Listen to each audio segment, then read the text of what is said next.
This is Carbondale City Councilperson Clare Killman. When pressed under the fine scope of an ontological examination, Illinois has an essence.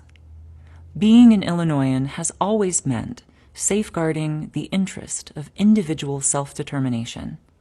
I came to Illinois more than a decade ago to do just that because I recognized that our values uphold and affirm the individual freedom to become yourself, to chart your own course, and to determine your own destiny.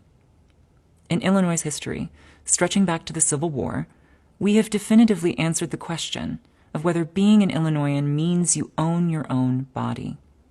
When you are here, on our soil, your right to personhood stands tall above the right of any government authority to intercede. This United States, to which we are at present beheld, rests itself upon public opinion. If it cannot live in the affections of its people, can it continue?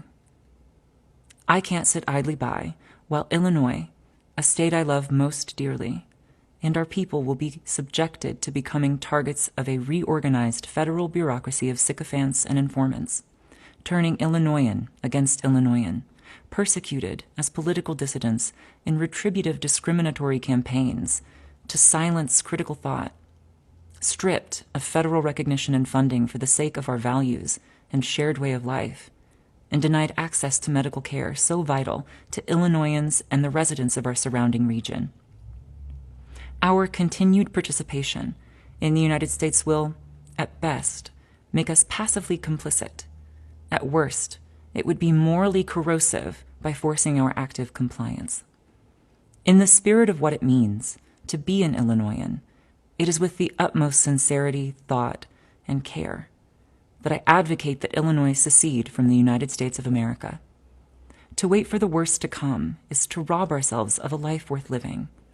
To act preemptively is the only morally acceptable option to save our state and our souls. I do not wish to preserve or dissolve our union with the United States by force. A peaceful secession by consent is my goal. Democracy is vulnerable to tyrants, populist demagogues who are intent on installing themselves to autocratic rule. Donald Trump is nothing but a vengeful, petty tyrant. We must work so that his reign of terror does not touch our borders. We must work to continue to be a beacon in dark times. We must work to chart our own course forward.